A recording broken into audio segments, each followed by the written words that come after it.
Okay, welcome back. It's always fun and always difficult to describe Catherine Austin Fitts. I don't know how to do it. I've known her for, 20 years. I don't know. She's amazing. Her mind encompasses probably more of the universe. I mean, we could start at the rings of Saturn and go out, and then all the way back and rewind to early and pre-biblical history. She can talk about almost anything. She could probably even explain why Donald Trump drinks a gallon of Diet Coke a day and survives. I'm not sure, but it's always wonderful to talk to this incredible mind. And welcome back, friend. How are you? Jeff, it's great to be here. This is my holiday opportunity with Jeff Rense. Oh, you're always so sweet. We have fun, and We do have fun. It's the kind of world we live in that if you lose the ability to have fun, even if it's black humor, so to speak, you're gone, because it's getting to be really weird out there. Crazy. Every day, but I do it for years. I just keep saying it just keeps getting weird. Today was especially weird. But, we are kind of our little team at Solari, at the Solari Report, what we say is we have to stay in a state of coherence and a state of amusement. And on the really bad days, we'll call each other for help and say, I think I've lost my state of amusement. Oh, that's funny. Well, that's well said. It's hard to keep my state of amusement, yeah. The equilibrium is always a challenge, yeah. But if we do lose that, I don't know. I don't want to think about it. I know where it's going. You know where it's going. And most of our listeners, this is a great audience. They're very well informed. They know where it's going. But watching it happen. We know where the governance structure is taking it. That's right. That's right. But we don't have to follow along. No. I'm not following along, and I ultimately don't believe it will work. So I'm willing for the leadership's plan to not work out. I'm 100% with you on that. I think that it is, honestly, a freak show now. I've never seen anything like it. I didn't even imagine they would try to pull this off so quickly with such utter impunity as they have in the last 10, 20 years. I've been really shocked at I did not expect the kind of thing they're doing with the fires in California to happen this soon. Agreed. I knew it was coming, but I didn't expect it would be this bad this soon. And my concern is, and I'm just guessing at what's going on, but my concern is the more that the leadership or the folks doing this can get away with it, and the better and better the mind control works. Yeah. They just keep doubling down and going faster. Yes. I hate to say this. I go all the way back to the Kennedy assassination. The people who killed Kennedy, they just kept being emboldened by the fact that they were getting away with it. And then when they started with the financial fraud, the more they got away with, the bolder they got. And so we're in this negative loop, especially now that they've launched really significant mind control. They got no boundaries. Now, you just put your finger on it. This has to do with 5G. It has to do with we don't need to chip people anymore. They've got it down. It's electromagnetic frequencies. We're electrical first. They know that. Our DNA is like a fingerprint. They know how to dial us up. It's really getting to the point now where most people either they're hanging on or they're left in the dust. They're gone. They don't have a clue, and you can't even talk to them about it because they won't believe you. Well, here's the thing I'm sympathetic, because if I hadn't gone through 11 years of litigation with the Department of Justice, combined with the resources and background I had, I would never have believed it. But I had to believe it. Mm-hmm. I had to deal with it, and I couldn't. I either had to look in the mirror and say I'm the patsy, or I was not going to make it. So I decided it was easier to look in the mirror and say, okay, I was the patsy. I've got to face it. I used to have a great preacher in Washington say, if we can face it, God can fix it. That's cute. That's cute. But facing it. 11 years of hell on earth, Catherine. 11 years of hell. The Department of Justice. But think of it this way. I always wanted to know how things really worked, and I used to pray that, I would be given the knowledge. Oh, you got the tour. Right. So I failed to say I want the knowledge, and I want it in a way that's pleasant and profitable. They dragged you by the heels. Something I got the crash course in how the world really works. And, it's very interesting when I came out of that period, I started to do radio shows and talk publicly. My assessment of where the economy and the financial markets was going was so completely different than most of the financial commentators in the independent media. And the reason was, they thought the world was run with money, and I thought the world was increasingly run with mind control. And you couldn't have been more right. The mind control, let's look at this. All right. We can talk about the sheeple. It's a derogatory negative term, but that's what the masses are now. It's not their fault that they are what they are. The millennials... Okay, go ahead. Because it's really important to understand the nuts and bolts of how this is engineered. So let's take a very hardworking, in his own community, prominent entrepreneur who's built a small family business in Wisconsin. Yeah. Okay? Yeah. And he's got fiduciary obligations to his employees, to his parents.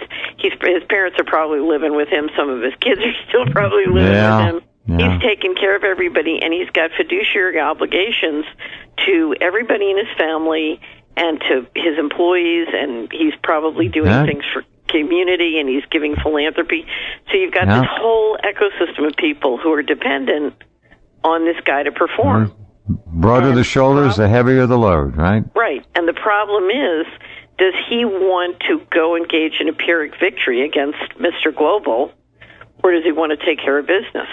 Because there's a win-lose relationship between his fiduciary obligations, in a practical sense, and the greater political, taking action on the greater political spectrum. And if you look at how, individuals are manipulated, you have a lot of highly competent, highly capable, highly ethical people who are constantly put in that double bind. And what they don't have the tools to understand the surveillance and the mind control. So think of it this way. It's interesting to spend time with people who lived with Stasi behind the Iron Curtain. And, we all have a team of like 20 Stasi agents following each one of 325 million Americans around each day.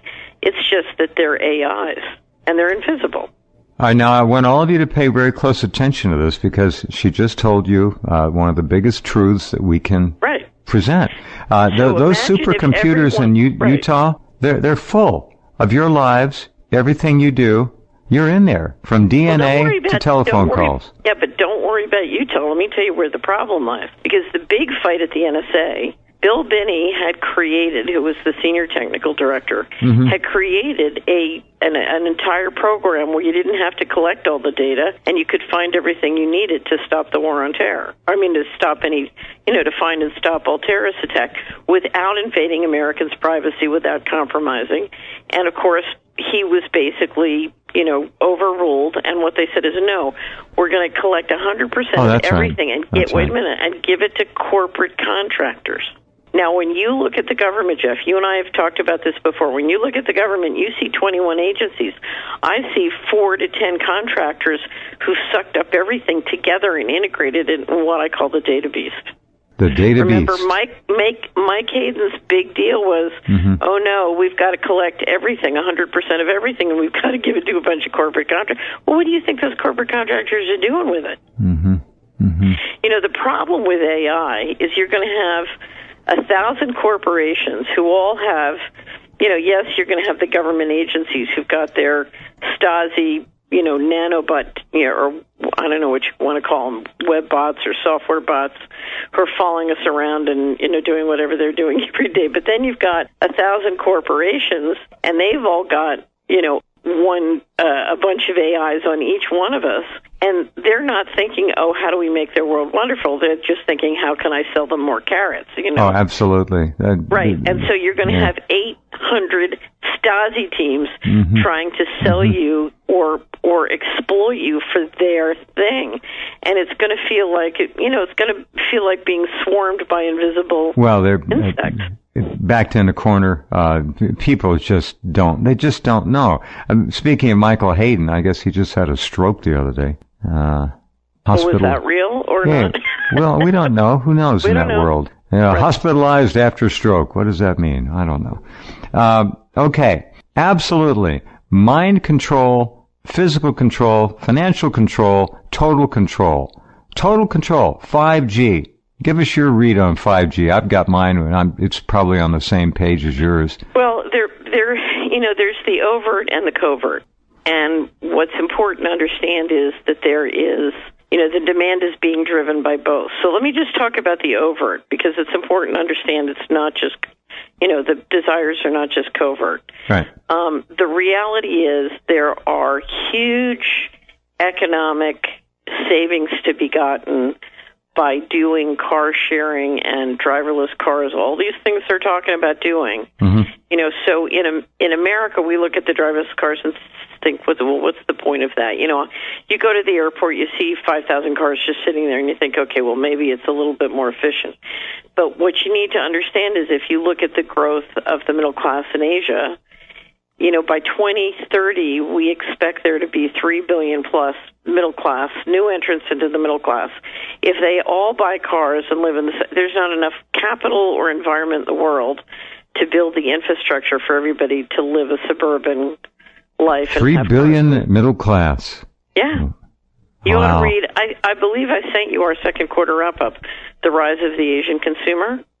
And here's what's really important to understand, Jeff. We're going up multiple, you know what an S-curve is. You work at something for a long time, you get it figured out, and then suddenly, boom, you go up the S-curve. We are right now starting up about 4 different S-curves, and that's part of what I want to talk about tonight. We haven't gone through such radical change since the Reformation, and I would argue this is much more radical than the Reformation was. So, certainly because of the speed and rapidity of it, if nothing else. I mean, this is happening blink, blink.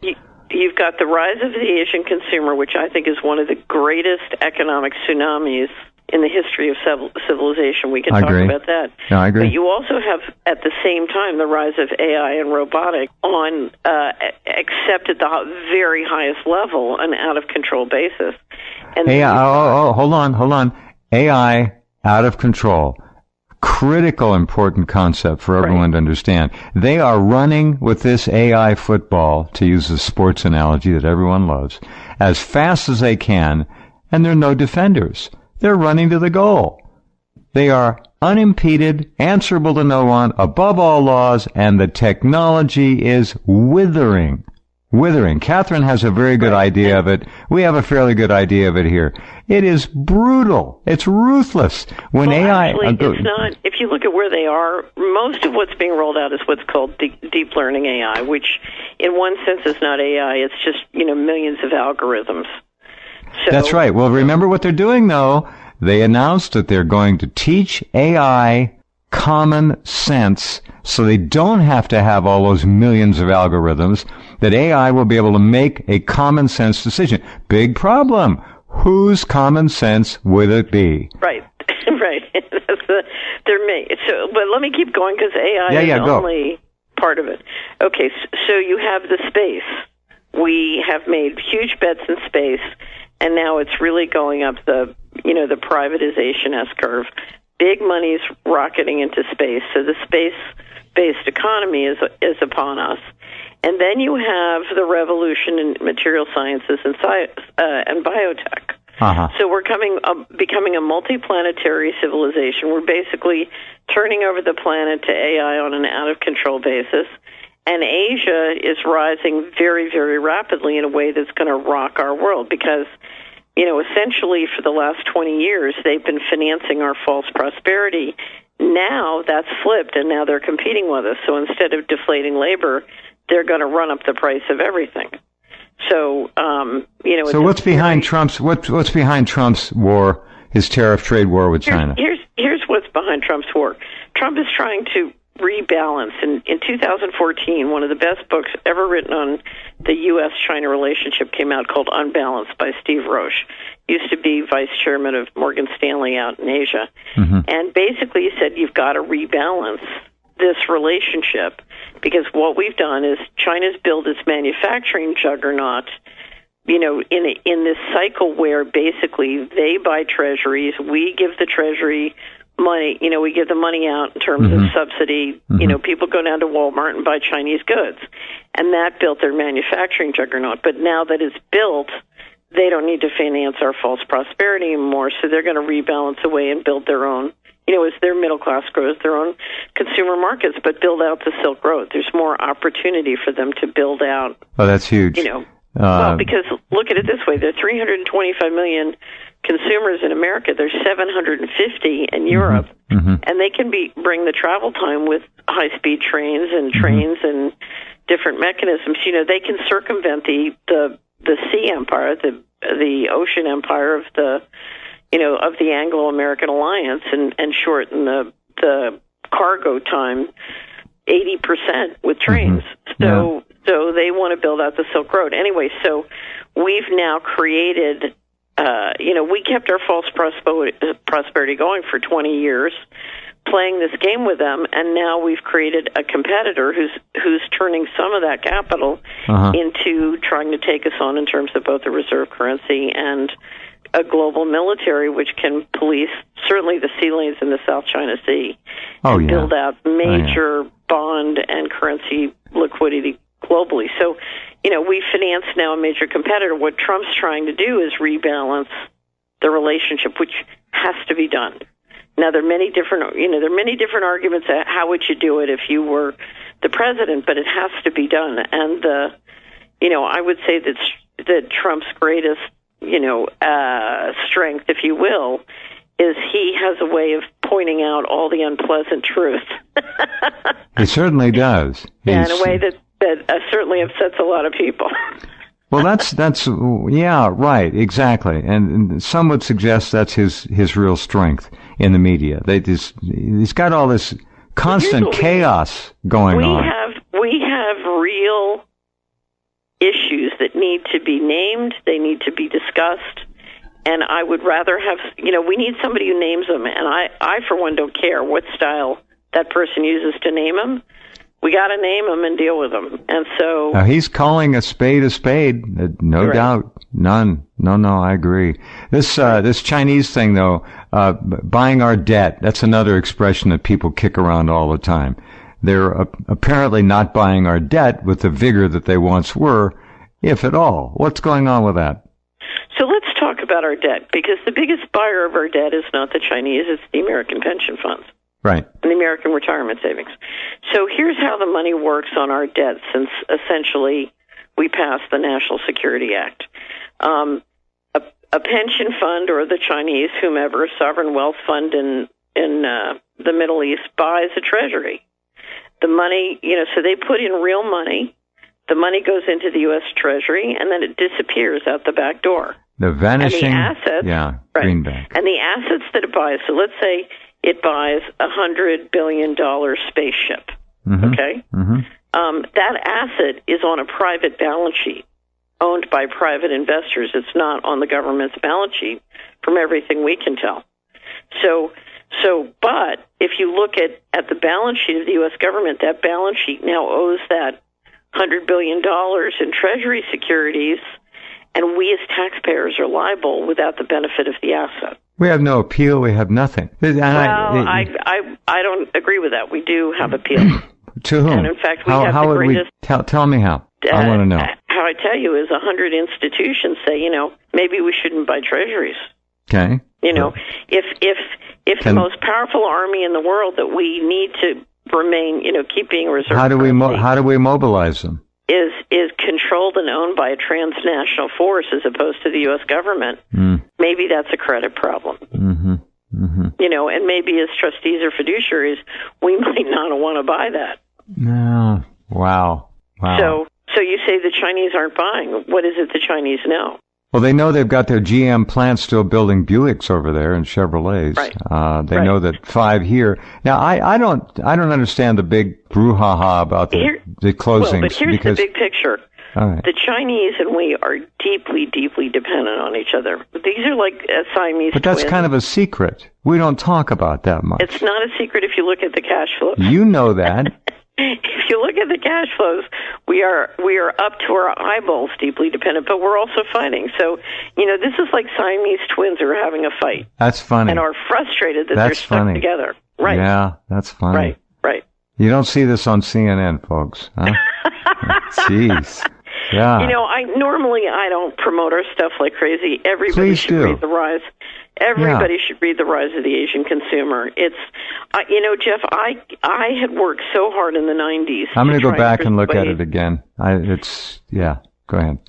I worked so hard to persuade the leadership that we should help the middle class succeed on globalization. Uh-huh. There were many things we could do that would really help the middle class make the transition successfully, and we didn't do that. We did a pump and dump of the housing market and basically, tricked everybody with a false prosperity. And it's a short-sighted greed. It's just disgusting. Well, but I thought that everyone knew. I thought everybody knew that it was a short-term plan, and that if you basically transferred all your technology and invested all your wealth in Asia, this would happen. And so I was shocked after I wrote The Rise of the Asian Consumer. Mm-hmm. We just finished publishing the hard copy. How many people, even people who regularly listen to the Solari Report, really hadn't grokked how big this tsunami is. Wow. Okay. Solari.com. And I know all of you visit there. And if you want to know what's going on, that's the place. Hold on just a minute. We'll come right back with Catherine. Just a second.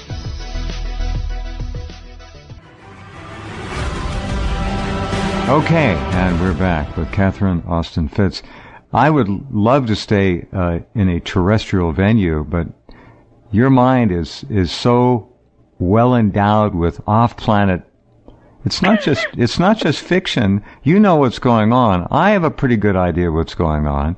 There's talk about building a space force out there now that obviously everyone's going to do. Is not the big expense. The big expense is the stupidity like the opium wars in Afghanistan. Somebody told me yesterday that there was one calculation that 18-year war has cost over $5 trillion, one way or the other. Just think of what that money could have done had it been applied to us. It's not going to happen. But the other thing, it's killed so many human lives. Oh, and it's ridiculous. Dreams and hopes. Millions. And possibilities. Iraq, Afghanistan, Syria, right. If you millions. look at the human Libya. cost, it's just absolutely incalculable. Incalculable. And it ripples out like dropping a pedal in a water. Yeah. It just, my next door neighbor came back wounded from Iraq and just died at a very young age. Oh no. So, I'm sorry. Well, I don't know you see how the pain ripples out through How many suicides a day, Catherine, of Iraq War vets? Was it 20 something? Yeah. Yeah, and of course I come from Tennessee. It's the 7 southern states that send a lot of the Yes, they do. soldiers. But the betrayal of people's. If you look around the economy, you have a leadership that's trying to run the economy with rules and technocracy instead of market. And the oppression of the human opportunity and possibility is just devastating. Right. It's really funny. I told you the story once of how I created databases of the whole U.S. economy so we could optimize the money by place. Yeah. We could do local. Think of this as we could do local currencies and local stock markets. So we wanted to see if we were just free to take the government money and turn it from a negative return to a positive. So optimize it instead of everybody handing out fees for their friends. They could instead put the money where it's most productive, and just try and run the local economies to optimize it. So the winner was the smartest guy and the fastest guy and the best guy instead of the big guy who was centralizing things and giving lots of money to Congress. So anyway, so we did simulations, and I had my smartest guy doing it. In fact, he was a guy who'd been at Tiananmen Square and so left China, looking for freedom. Wow. Anyway, he had a PhD from MIT, and he kept coming back, and I kept saying, this is impossible, because the increase in wealth was so enormous. I just thought, he'd made some kind of terrible mistake. And then he said, look, you just got to take the time to do it. So I cleared my schedule, spent a couple days going through all the numbers, and realized, oh, my God, this is the cost of secrecy and oppression. this is because the waste of the U.S. budget, basically in political process, basically buying everybody. That's what's happened.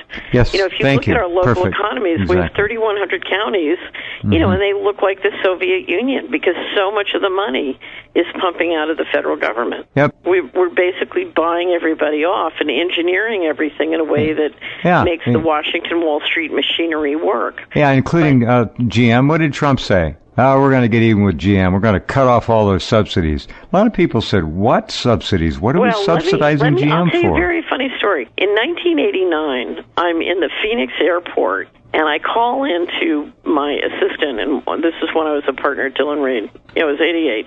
And she said, you're not going to believe this. The Secretary of Defense has called, and their office, and they want you to come down to the Pentagon for a dinner of industry leaders tonight. I said, let me guess, they don't have any women. Oh, that's funny. So I reroute to Washington, and I walk into the Pentagon. I go to the Secretary's, we go to the DIA briefing room and get this amazing briefing, because some of the, they have some of the smartest intelligence analysts in the world anyway, but it's a deep, amazing briefing. Yeah. And then we go up for dinner, and it's me, there's another woman from Wall Street, and then there's 40 or 50. It's the chairman of, or the CEO of General Motors, of Ford, of Marriott, of this, of that. Right. And what was amazing, listening to the briefing, and the idea is to get the corporations on board to support the budget, because they're taking the budget in for the appropriation process. Holy cow. What I realized is all the car companies are planning on making all their profits from tanks and Jeeps and stuff for the military. And what they're going to do is they're going to use all those contracts and all those purchases to gin up their stock in a fantastic amount, which will give them the lowest cost of capital. And they'll go out and they'll lose that low cost of capital to basically buy up markets around the world. I mean, here's how good the Japanese are. Even up against that, the Japanese, could just win by building a better car. It's quite remarkable. But you saw this before the Clintons were even in office. Oh yeah, that was during. That's wild. That was during Reagan. That was at the end of Reagan. I'll never. It was really funny. Before Bush went in, they were trying to get some of us to go in. Sort of the Bush camp to go in. Or I wasn't the Bush camp, but I worked for a guy who was Bush camp. Anyway, so I get a call from the White House saying that they wanted me to be. It was controller or chief financial officer at the Pentagon. So I'm 38. I'm on Wall Street, right? I don't know anything about being a chief financial officer at the Pentagon. So I said, look, I need to understand a detailed description of this job. So I talked until I said, okay, so I get this. My job is to tell generals no, they can't have the money. That's funny. And I said, you were going to be potentially... You think a woman from Wall Street is going to come down to Washington and tell generals no, they can't have the money? My life, if my life expectancy at HUD was 18 months, my life expectancy in that job would be like 3 months. That's funny. That's really funny. CFO. I said, no, I'm not doing that. What? No, CFO. That's funny. That's really amazing. And yet back then, I would probably be dead. No, that's not a joke. Ask William Colby's ghost; he'll tell you. Right. It's so crazy. This whole thing. Where is all right? Here, let's do this for a few minutes for our wonderful listeners. Black ops, the black economy. Where's the money really going? The consumers are just almost a throwaway compared to the military-industrial complex. Building the implements of war. We're the number one arms exporter on the planet. We know that. You're watching Ukraine now. Porky doesn't want to stand for re-election because Timoshenko is going to kick his ass out. So what does he do? He declares martial law in so-called Western Ukraine, the majority of the country, after this contrived, cursed straight thing. Somebody's trying to trick up a conflict, and the question That's what he wants to do. He wants to drag Putin in there. His controllers are, his string pullers. Somebody is trying to make sure they want Putin involved. But somebody's trying to make sure that nothing gets accomplished at the G20 meeting. I mean, you have Trump getting together with both the Chinese and the Russians, and somebody wants to make sure that they don't have time to talk. Oh, what a wonderful... I missed that completely. I thought it was the election. He's 30 points behind Timoshenko, but it's the G20, of course, that he's trying to mess up. Or they are. Right now, he's so far down in the polls, nothing, not even a war will get him. No, he's dead. He's dead. He's gone. He's dead. But this is just to trick up and make sure nothing gets done at the G20 meeting. The war, the tension. Well, World War III on the burner. How can we do anything substantial? Of course, that's funny. Well, but here's the question: do the puppet masters just want to sell more arms, or do the puppet masters really want to get a war? I honestly, on a reflex here, suggest that your latter proposal is worth very serious consideration. I think they really want something to happen. I think they're ready. I think they've been more than ready. Here's the challenge, and this gets back to the cost of secrecy. You have so many people and institutions with major liabilities, criminal and civil, both the institutions and personal, for what's been happening over the last 50 years, but certainly 20 years. Right. And they don't see a way of, they keep doubling down on the force to try and keep a lid on it and to try and keep the cash flows working with that lid on it. We're back to my story of the red button. And so it's interesting, in the annual wrap-up, the cover, I'll send it to you when it's ready, is about, can we turn the red button green? Because if we don't, somebody is really going to... the pressure cooker is going to pop. Well, except for this, let's get back to these different tsunamis. In the last week, what I've been watching is my theory on gender, on the creation of a Gender X. So we started to see this year cities and states promulgating new rules that says you could be a male or a female, but on your birth certificate or driver's license, you could also be an X. Yeah, I know. And people were starting to get very upset about it. And I said, look, I think this is really simple. If you're going to roll out robots, and not only roll out robots, but prototype everything from 100% human to 100% robot, integrating digital technology in all sorts of ways, with humans and all sorts of different combinations. If you have to create a different legal system for a robot and define, robot is 50% or more. Robot rights. Right. If you have to create an independent legal system, it's going to take you decades to roll them out. But if you can just take the human, this is what a fascinating way to look at it. Yes. Yeah, if you can take the labor and payroll system and simply, adjust them so that robots can slip right in, they're interchangeable. You'll save yourself literally globally. 30 years. Yourself over $1 trillion. You'll save yourself 30 years and $1 trillion. That's what this is about. This is about integrating for the corporations, integrating robotics and with it AI, and slipping it right into the existing labor system and making sure you'll just cut a deal between the municipalities and the states as to how the labor taxes will work on the robots so the municipalities don't get clocked. They won't get their fees. Dumbing down plays a role in all this, right?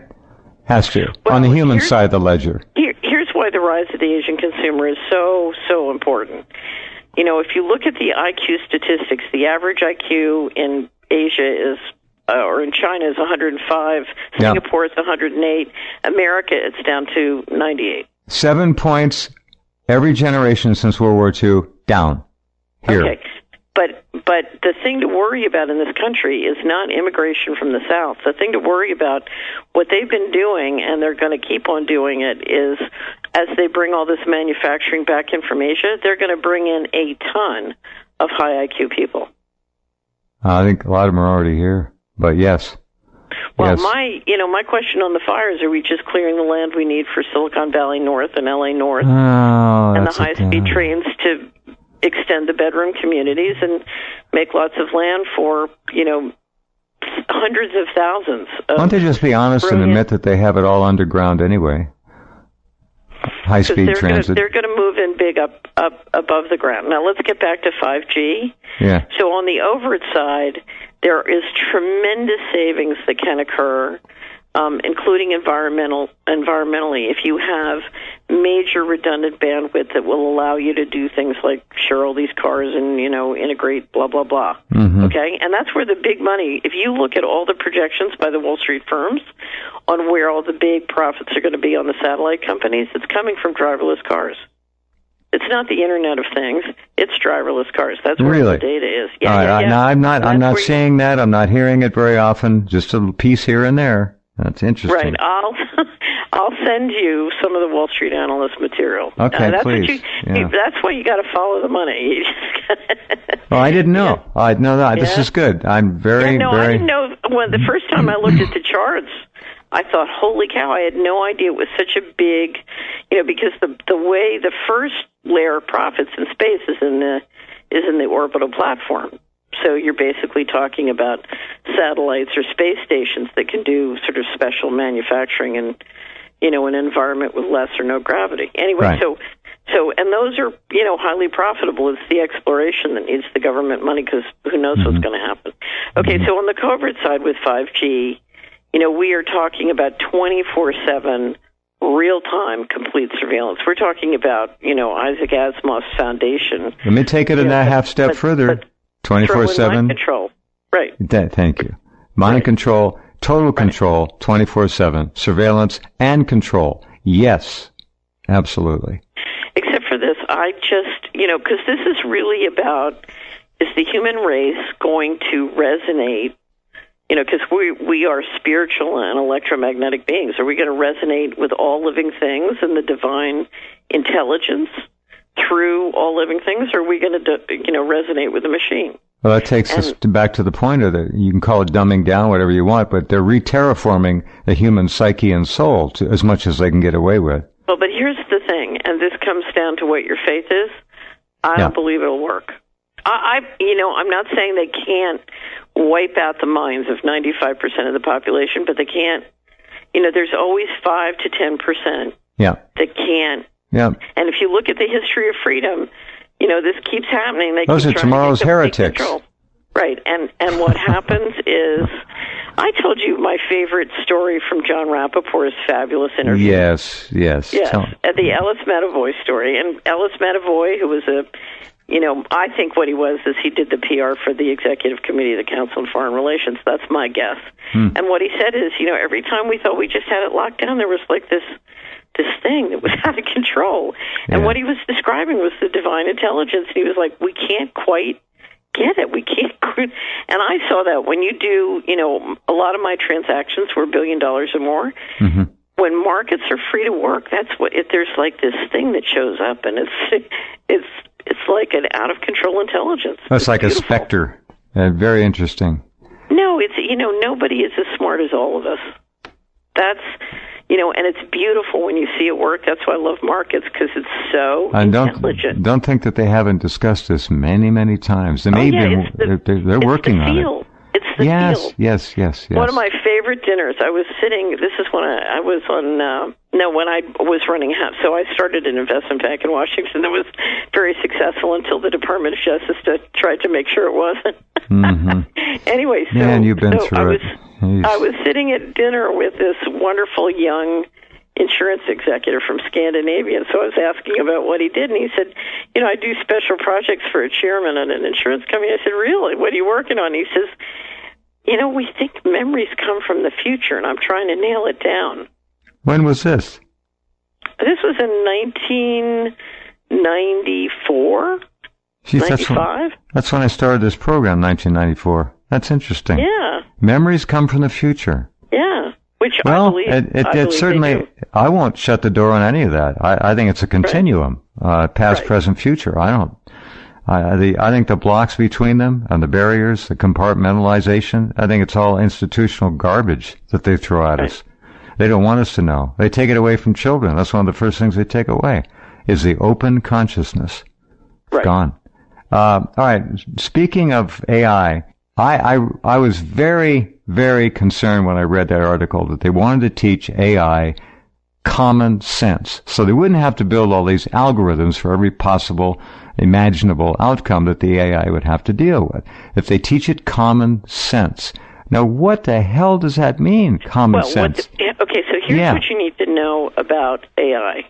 deep learning AI. So I'm going to talk about deep learning. And the best book I've ever read to explain deep learning AI is Kai-Fu Lee's new book, AI Superpowers. It's very, very good. He's talking about the application of deep learning to sort of basic day-to-day functions in business. And it's just, he's got a lot of examples of what China's up to that are very, very useful. He's a very smart guy. He's a good writer. But here's the most important thing you need to understand about deep learning AI, Jeff, and that is the guy who wins is the guy who has the most data, because the machine has such fast processing speeds with thousands of algorithms, it can just learn. But it needs the most data to learn. So I can have all the smartest engineers, but if my cloud is half the size of Amazon's, I lose. So smart people don't matter. What matters is the most data. So if you walk into an Apple store and you're trying to get something fixed, you can't, they won't even talk to you about fixing what you need. They're just trying to talk you into the cloud. And that's because everybody's trying to suck up, and that's why the government, the U.S. government, is trying to suck up as much data as possible on every human being on the planet, because it wants, and I think that's one of the reasons they're ionizing the sky, because if you can ionize all living things and the atmosphere with these particles, then you win. It's really funny. Kai-Fu Lee says, there are more Chinese and Indians, so Asia's going to win. I'm thinking, no, because you're not ionizing as much sky. That's funny. Don't forget that 25 years or more of aluminum and barium and whatever else they're doing. Aluminum is it's an incendiary. It's been falling on us for decades now. And when these fires burn, they're burning more than just vegetation. All right, there's an awful lot of toxicity in there, including radioactive elements, nuclides that come over here from Fukushima, all over the country. They're thrown up in the air too. This is very toxic smoke that goes up. But this whole story about data, that's really fascinating. So here's the most brilliant let me throw in one more thing. Remember when social media came out and how it was the cool thing, the hip thing, everybody was doing it, we can't wait, and they did all the work for the intelligence agencies, the public did, they put their whole lives up. It's so stupid I couldn't believe it. Well, they're doing the same thing with what? 23andMe, Ancestry.com, they're giving up their DNA by the millions. I sat down, I was starting a data servicing company that would put data servicing centers in low-income communities, because we could teach people at very high speed to become data service workers, get off of welfare, and start making real money. Anyway, so we did an analysis of how much it would cost for the intelligence agencies to continue to maintain files on everybody in a digital age, and the number was frightening. And when I saw, it was really interesting, because at Hamilton Securities, my company, when my chief financial officer insisted we needed a personnel system, I said, don't be ridiculous. We'll have everybody put up a little HTML website, to do their review at the end of the year, and then we'll stitch them all together in the internet, and we'll just have them maintain their files. So when Facebook came out, I said, oh, I know what these guys are doing. They're having the American people and the global population, create the file, and they're making money. So it's a for-profit way of solving their data problem, and it saved them trillions of dollars. Yep. Yeah. What a hoot. Well, I'm watching this DNA thing very carefully, and it's getting to be red hot. And there millions and millions of people are giving up their DNA. That's a whole nother program. So let me give you a brilliant idea, one of the most brilliant ideas I've heard over the last year about what we ought to do. Bill Binney, of course, Bill. I'm sure Bill Binney's been on your show. So Bill Binney, top technical guy at the NSA, said we ought to teach all the kids how to build encryption systems. And every community, all the kids, just build hundreds of, grassroots encryption systems. He said it'll drive them crazy. They can't manage it. They can't handle it. That's funny. So if you're a principal at a school or you're a teacher, I want you to figure out how at your local school you can start a program to have all the kids learn how to help you and all the small business and the local municipal leaders encrypt everything. Because if we could build all of our local encryption systems, Jeff, we could create local currencies that they can't stop. Oh, you are a troublemaker. God, that's funny. What an hour. Thank you. That was great. If we had a benevolent despot, I would put you in the throne. No, don't do that. I don't want to be in the throne. But can I just say one thing before I go? Yes. I can't tell you how much I've appreciated the opportunity to know you and be in cahoots with you. And so, Christmas is a very special time of year for me. So I just want to wish you the happiest of holidays. Have, peace at Christmas and a very, very Merry New Year. Thank you, sweet Catherine, and the same to you. And it's just been wonderful. And we will talk again. Happy New Year, Good. My dear. All right. Bye. Good night. What a class act. Okay. Brilliant. Catherine Austin Fitts.